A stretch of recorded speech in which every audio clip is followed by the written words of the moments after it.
right, the big fish back in action. He's looking good. He's looking good. And being that EJ has been away, you know, I think about something that he says and it brings a whole new light to it. And he wasn't lying. He talked about after his car accident, how he said he wasn't the same person.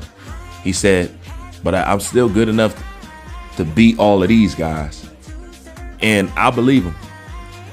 Because this dude who don't have his injuries, who don't have his past, who don't have his drinking problem, and probably more disciplined than him, and yet they can't do better than him in boxing.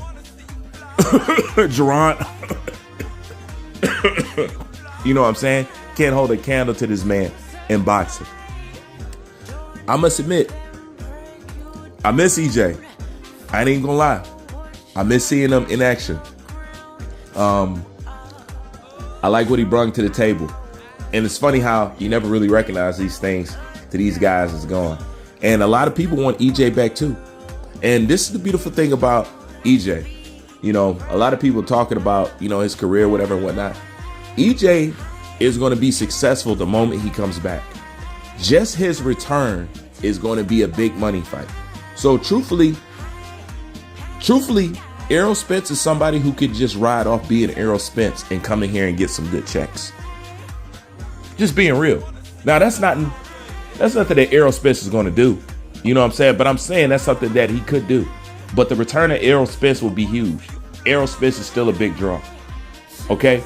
The gap that Errol Spence left still hasn't been filled. They tried. They tried filling it with all type of people. You know what I'm saying? And they know they can't fill it with Jerron now. You know what I'm saying? They know that. They was hoping Jerron would be something that Errol Spence was. Not even close. Not even close. Like I said, one thing you got to give EJ props. Ain't nobody in boxing was getting off no couch, taking no type of serious fights without no tune-ups. This is the first dude that I've seen clearly disregard that. And I've always gave EJ his props for that. Unfortunately, EJ started hanging around with the wrong people. And they started to fill EJ head with some bullshit. EJ started to act like a diva. It showed in his training. And then it showed in his loss to Terrence Crawford. He just wasn't living that life. But EJ has also recognized that. He spoke about that. I seen a tweet he did not too long ago. He talked about stay focused, don't fuck up, don't worry about the distractions. You know, I wish I would have paid attention or heed my own words a little bit more. But he's at the other end now. He's telling people who hasn't crossed that road yet, and he has, this is what you need to do. You know,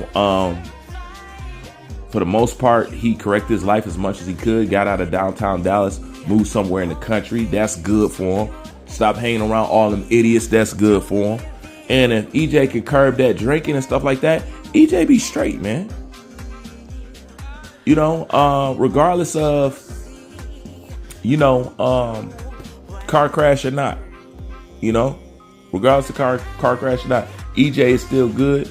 EJ still got some gas in the tank if he's motivated. And that's what it boils down to is motivation. And at the end of the day, it's a lot of things that boxing fans do to turn boxers off. And EJ, I mean, let's be honest. I see when EJ put up a tweet, y'all be on EJ head, bro.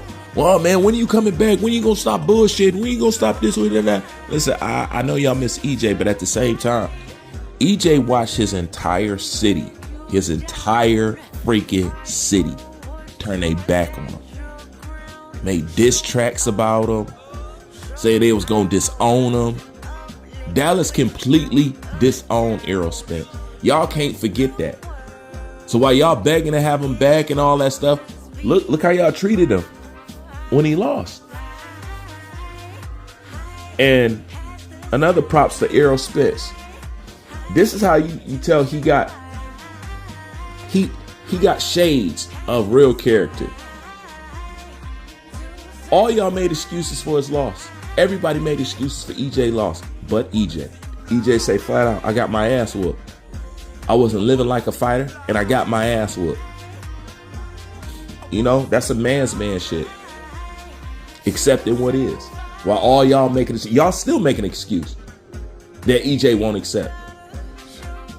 He just can't accept that Terrence Crawford was the better man, was the better fighter, and he was the whole time.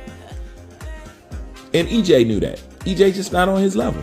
Don't mean EJ is trash. Don't mean EJ is garbage. EJ was just not on his level. And I didn't need to see that fight to know that. Y'all should have knew that.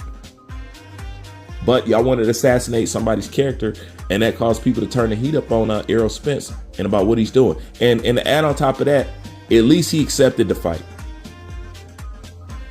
We chased him a long time, but at least he went out his way and went against his management team and stuff to get that fight. So honestly, I'm looking forward to Errol Spence coming back, because if this true, 54 gonna be stacked, and ain't no way these guys ain't supposed to run into each other. That's too many people at 54 for these guys. I don't care if it's Charlo, I don't care, but somebody need to get their hands on motherfucking Jerron. That's all I fucking need to know. But the point is, at this point, 154 is gonna be too stacked to not see nothing but colossal fights between these dudes. If this division is gonna be this stacked and none of these guys run into each other, boxing is bitch made. Point blank period. Like, comment, subscribe. I'm out.